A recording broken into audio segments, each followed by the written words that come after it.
Sellers, Chief Deputy with Marshal Service out of Roanoke, Virginia. We're pleased to announce today that we've recovered fugitive Benjamin Shook, as well as endangered juvenile Hayleigh Wilson. I'll let the sheriffs talk a little bit more about how the tip came in. The Marshal Service got involved in this case on two folds. One, we're charged with prosecuting individuals who cross state lines, unregistered sex offenders, which Mr. Shook has been charged out of the Eastern District of Tennessee on that. He's currently waiting extradition over there to stand for his initial appearance. The second phase that we get involved in, recently President Obama signed into an act that allowed the Marshal Service to work with our state and local counterparts on endangered and missing juveniles. So on both of those elements, we were able to get involved in this case. We're happy to announce that after 16 grueling days, through difficult and trying, dedicated efforts by the investigators of multiple agencies, we were able to put this to rest. Today a tip came in that I said that the Sheriff's Department will talk about. One of the things I want to make sure that we get across, this is a combined effort. Marshal Service, Smith County Sheriff's Office, Wythe County Sheriff's Office, Grayson County Sheriff's Office, Washington County Sheriff's Office, Virginia State Police, U.S. Forest Service, Virginia Game Commission, NCMEC, which is the National Center for Missing and Exploited Children, were all part of this combined team. It should be noted that without the efforts of all of those agencies, this couldn't have came to a happy resolution that it did. Secondly, the citizens and the media, we want to thank them. We've put out a tremendous amount of flyers on this case. The media has covered it extensively. We're grateful for that, and because of that coverage, because of the flyers and the community assistance, we were able to get the tip today that we desperately needed. With that, I'll turn it over to Sheriff Bradley or Sheriff Dunnigan. Good morning. I'm Sheriff Bradley with Smith County Sheriff's Office. Good day for law enforcement. We've had 16 days, as the Marshal Service said, grueling, rough days, long hours, and each agency has worked with us. I mean, they went over beyond Call of Duty, which that's what it takes. This morning about 5 a.m., my office received a call through 911 that the two subjects we were looking for, possibly in Smith County, at a residence. Apparently they had stopped to get a shower and refuge.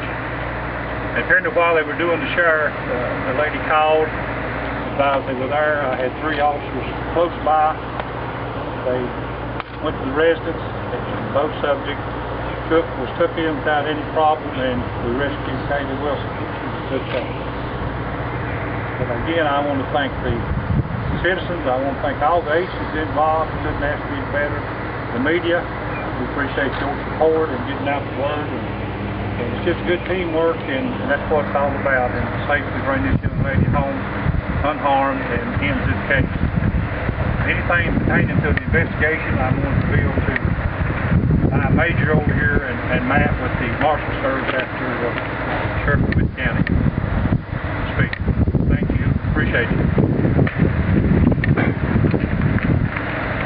My name is Chief Dunnigan, and I'm the sheriff here in Wythe County. We got involved in this operation last week while we were in the Sugar Grove area. They alerted us that they thought that the suspects may be moving towards Wythe County. And on Saturday night, we relocated the command post from Sugar Grove here.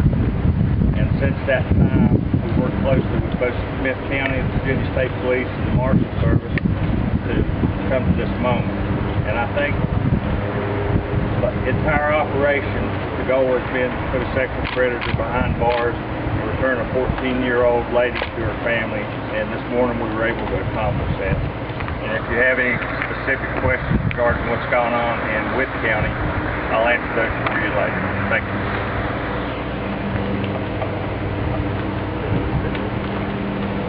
At this point, if you guys have questions, we'll be more willing to try to answer those. How have they survived over the last couple of weeks? You have information to believe that they were breaking into places, potentially. They were stealing food, living off of the land, so just trying to survive from what I can tell. And how is Hayleigh doing today? Hayleigh's doing fine. She's been examined. She's reunited with her family. Given the amount of time that they spent out in the wilderness, she's doing well, I guess is the best way to describe it. And my question is, she obviously went willingly at the beginning, but did she mean to stay this whole time? I mean, I couldn't speculate on that, and that's part of an ongoing investigation. Unless the sheriffs would like to comment, we'll leave it at that while we're trying to do the investigation. Is there any evidence that she was abused? I can't speak to that right now. Again, there's a lot of effort that's going on. The sheriffs can both speak of that. A tremendous amount of effort is continuing to go on. Just because Hayleigh was recovered and the fugitive was arrested doesn't mean that that's the end of this case. There's a tremendous amount of effort that's going to be put forth by the sheriff's departments, the state police, local law enforcement, the marshal service, to try to figure out exactly what happened over these 16 days and whether additional crimes were committed. I wish we could speak on it, we're just not able to at this point. And we had heard some rumors that maybe he was somewhat involved in other, dealing with other children or something prior to hooking up with Hayleigh. He has an extensive history of being a sexual predator, and I think that there was a lot of actions that went for continuing that path. But again, speaking about specifics, we're not able to at this time. Do you think that, did those occur in Tennessee, Virginia area, or was it back when he was released from Georgia? We're looking into all of it. This is an individual that I think, in my opinion, has a habit of a pattern of behavior. Regardless of where he's at, he'll continue that pattern of behavior. And so, is there any guesstimate? I mean, he could face a number of charges, but is the goal to keep him behind bars forever? Yes, absolutely. Again, I can't stress this enough. He's been deemed a sexual predator, and as long as he's out there, it is my opinion that he will continue the pattern of abuse that he's done most of his life. So, yeah, the goal is to make sure that we keep our citizens as safe as possible, and I think having Mr. Shook behind bars would help in that effort. Can you describe the actual arrest? The moment he was arrested? I'll turn that over to the sheriff. Can you describe the arrest, the actual moment he was arrested? How that came about? Once we arrived, we had no. Can you come into the microphone, please? Once we arrived, no one, he didn't give any problem. He was taken in without any problem, and both taken to the sheriff's office. Can you elaborate more? You said they were having a shower. Where was that at, and how did the tip come in? How did the tipster know they were wanted? The tip come in, I heard from the lady that they had stopped there and asked for a sheriff. Was it a residence? It was a residence. That was in the Atkins area, you said, Yes. sir? Did they knock on her door, or how did she come into contact with them? I haven't spoken to the other brief from investigators. Apparently they did, and she let them in. So. Have you been able to trace their trail from the time this all began, where they've been, what places they've been to, and how they've been? Yes, sir. We have set up a command center, and we tracked them about from day one, once they were in Smith County, spotted to where we're at now. Can you give us an idea of how their trail progressed? We were, I think, calculating the amount of time they were traveling was about a mile, maybe a mile over a day. Per that to Matt here, he keep up with it, and we were pretty well within zone where they were trailing, but no one called in, no one spotted. It was spotted in Cedar Springs. That was on Monday. Have they been living outside this whole time? From what we gathered, they have. And so were they traveling during the day, or were they traveling mostly at night? We figured they were traveling. Yes, they kept up with this. We figured they were traveling after dark, so around dusk, staying close to Woodline. That's correct. We believe, and Smith County units as well as Wythe County units have been integral in keeping the area hot. We believe that they were using Cedar Springs Road as a handrail, so to speak, keeping off of the Cedar Springs Road area far enough, but using it as a guide on a map. And the Sheriff's Department, through multiple interviews of countless hours, Sheriff Bradley's team and also Sheriff Dunnigan's team were able to conduct interviews and determine that certain locations were in fact entered by them and are now being considered for charges of breaking and entering by the Smith County Sheriff's Office. So did you, originally we were told that he didn't have any outdoor experience, and then later on we're like, no, maybe he did have a little bit more, and I mean, is that what he was versed at living outside?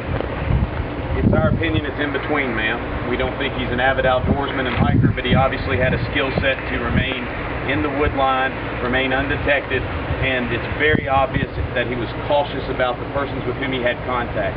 So he did have a skill set above the average, but certainly not expert. Was he aware of the extent of the search that was going on for him and her? We don't know the totality of that now because the investigation and interviews are still ongoing, but from our brief encounters, I think it's very evident that he knew he was being sought. Did he give any statements after being arrested?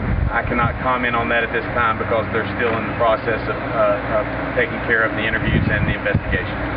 How would you describe his demeanor when you apprehended him? Sheriff, I'm sorry. I haven't spoken with the officers. They, other than briefing me, said they didn't have no problem, encountered any problems. No resistance? No resistance. Was Hayleigh relieved that it was over?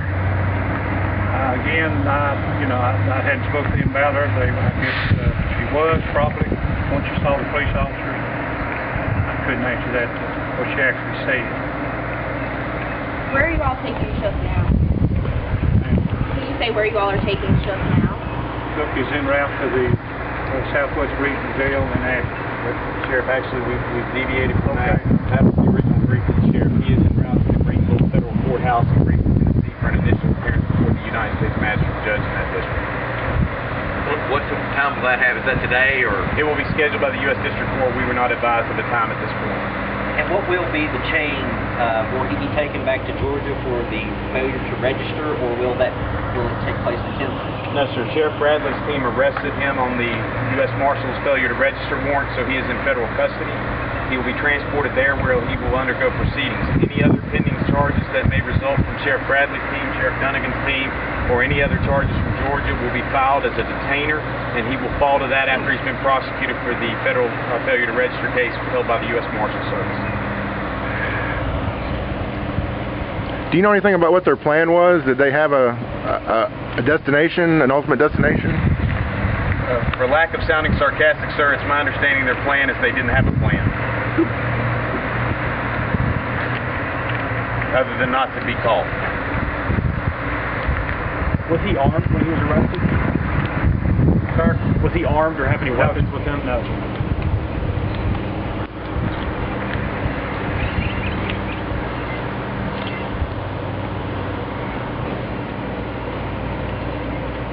Again, I want to thank you, the media, for keeping up with this and putting it out to the citizens.